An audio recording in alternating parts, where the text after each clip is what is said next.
ఇప్పుడే జీ5 app download చేయండి. చూడండి మీ ఫేవరెట్ టీవీ షోస్ ఎప్పుడైనా ఎక్కడైనా. నీ కుట్రలు కుతంత్రాలు చివరికి ఆయన ప్రాణాల మీదకే వచ్చాయి. ఈ ఇంట్లో పరిస్థితులు ఇంత దూరం రావడానికి కూడా నువ్వే కారణం. ఊరుకుంటున్నాను కదా అని నోటికొచ్చినట్టు మాట్లాడద్దు లక్ష్మి. నేనేం చేశానని ఇలా నిందలు వేస్తున్నావు? ఏం చేశావా? మిత్రగారికి నన్ను దూరం చెయ్యాలని దొంగ స్వామీజీని సృష్టించావు. నేను ఆయనతో ఉంటే గండం అనే భయాన్ని అత్తయ్య గారిలో కలిగేలా చేశావు. ఆయనకి మార్కండేయ దోషం పూర్తిగా పోయేంత వరకు నేను కాకుండా ఆయన పక్కన ఎవరున్నా కానీ గండమని తెలిసి కూడా నన్ను పక్కకు తప్పించి నా స్థానంలోకి రావడానికి కుట్రలు చేశావు. అంటే మిత్రగారి ప్రాణాల కంటే నీకు నీ పంతమే ఎక్కువైపోయింది. నీది నిజమైన ప్రేమ అయితే ఆయన కోసం ఎంత త్యాగమైనా చేసేదానివి. కానీ ఇలా ఆయన ప్రాణాలతో చెలగాట వాడేదానివే కాదు. మై గాడ్, లక్ష్మికి అన్ని నిజాలు తెలిసిపోయాయి. అంటే ఆ దీక్షితులు లక్ష్మి దగ్గరే ఉన్నాడన్నమాట. నువ్వు చేసిన పనికి నిన్నేం చేసినా పాపం లేదు.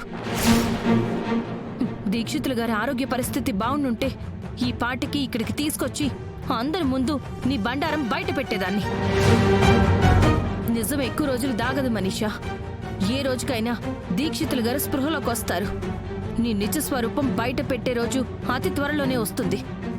అప్పుడు అత్తయ్య గారే నిన్ను మెడపట్టి బయటకు గెంటేస్తారు. చూస్తూ ఉండు. అది జరగదు లక్ష్మి. నువ్వు నిజం బయట పెట్టేలోపు నువ్వే ఈ ఇంటి నుంచి శాశ్వతంగా వెళ్ళిపోతావు. What ever. నువ్వు ఇంత ఓపెన్ అయ్యాక నేను ఇక దాచిపెట్టి ఏం లాభం? అవును, మిత్రాన్ని దక్కించుకోవటానికే నేను ఇంత చేశాను. ఇంత చేసిన దాన్ని నేను బయట గెంటించలేనా? Just wait for some time. నిన్ను మిత్రకే కాదు, ఈ ఇంటి నుంచి శాశ్వతంగా దూరం చేసి నేనేంటో చూపిస్తా. అది నీ వల్ల కాదు. నీ కుట్రలకు మిత్రగాన్ని బలి కానివ్వను. నువ్వు చూస్తూ ఉండగానే మిత్రగారికి నిన్ను దూరం చేసి నాకు దగ్గర చేసుకుంటాను. ఆయన భార్యగా ఈ ఇంట్లో నా స్థానాన్ని నిలబెట్టుకుంటాను. పగటి కలలు కనకు లక్ష్మి. మిత్ర ప్రేమ ఎప్పటికీ నాకే సొంతం. తను నాతో తప్ప మీతో లైఫ్ షేర్ చేసుకోడు.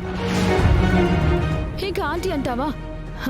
వన్స్ నీకు విడాకులిచ్చాక నిన్ను ఈ ఇంట్లో ఒక్క క్షణం కూడా ఉండనివ్వరు. ఎటు చూసినా సిచ్యువేషన్స్ నాకే ఫేవర్గా ఉన్నాయి. పరిస్థితులు ఎప్పుడూ ఒకేలా ఉండవు మనీషా. ఈ రోజు నీ ఆటలు సాగొచ్చు, కానీ రేపు అనేది నాది. అప్పుడు నీకు ఓటమి తప్పదు. నా ప్రేమ ఎప్పటికీ ఓడిపోదు. స్వార్థంతో కూడిన ప్రేమ ఎప్పటికీ గెలవదు.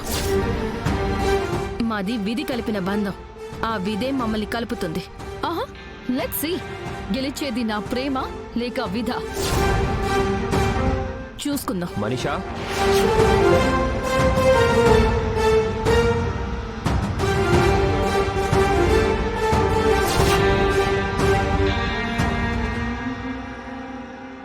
జీ5 యాప్ డౌన్లోడ్ చేసి అన్ని ఎపిసోడ్స్ పూర్తి ఉచితంగా చూడండి.